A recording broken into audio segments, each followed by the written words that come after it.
ஓம் சைராம், ஜெய் சைராம். என் அன்பின் பிரியமே, நீ எனக்கு கோடி நன்றி சொல்லப் போகிறாய்.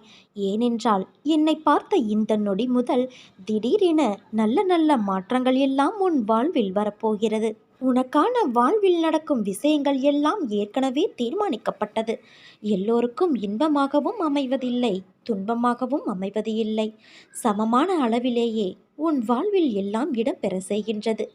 இன்பம் சிரிப்பையும், துன்பம் வலி என்ற உணர்வுகளை உடையது. அதுதான் உன்னை வேறுபடவும் உணரவும் வைக்கின்றது. கடினமான பாதை என்று நினைத்தால் அது கடினம்தான். இன்பம் துன்பம் என்ற மாயை உன்னை முன்னேற விடாமல் தடுக்கின்றது. அந்த போலியான சாயலுக்கு நீ ஏன் முக்கியத்துவம் கொடுக்கிறாய்? போலியான விஷயத்தில் நிஜத்தை தொலைத்து கொள்ளாதே. அதனால் உன் மனதால் என்னை அந்த சூழலுக்கு பொறுப்பாளியாய் நினைத்துக்கொள். நிச்சயம் நீ ஏமாற மாட்டாய்.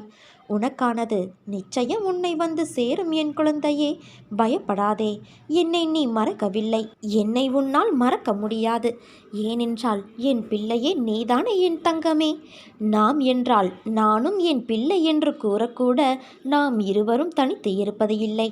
பிறகு ஏன் இந்த வீண் கவலை? மனதை அமைதியாக்கிக் கொண்டு அடுத்த வேலையை செய்யத் தொடங்கு. உழைத்து செயல்படு. அதற்கான வெகுமதியை பற்றி நீ சிந்திக்காதே. அது என் பொறுப்பு. ஒன்றை நினைவில் கொள் குழந்தையே, நீ செய்யும் வேலையை உனக்கு தருபவர் நான் தான். அதனால் நீ நிச்சயம் வெற்றியை சூடிக்கொள்வாய். புதிய வாழ்க்கைக்கு என் அன்பளிப்பும், என் பாசமும், என் அருளும், என் அன்பும் எப்போதும் உனக்கே தருகிறேன். என் முழு மனதில் இடம் பிடித்த உனக்கு என் ஆசிகள் எப்போதும் உண்டு. அதனால் நீ எதை நினைத்தும் பயப்படாதே. உன்னில் நிச்சயம் வெற்றி என்ற தீபத்தை நான் ஏற்றுவேன். நீ உன்னில் பார்க்கும் அனைத்துமாய் அகிலத்தின் ரூபமாய் நான் இருப்பேன். தன்னை என்னிடம் சமர்ப்பித்துவிட்டு எவன் எப்போதும் என்னையே நினைத்து கொண்டு இருக்கிறானோ அவனுக்கு நான் கடமைப்பட்டவனாகிறேன். அவனுக்கு நான் உணர வைப்பேன். அவனது கடனை நான் தீர்ப்பேன். என் தங்கமே, தினம் தினம் ஒவ்வொரு பரீட்சையை உன் மனமே உனக்கு நடத்துகிறது. ஒவ்வொரு நாளும் ஒவ்வொரு படிப்பை தரும். அதுவே உன் வாழ்க்கையில் நிகழ்கின்றது.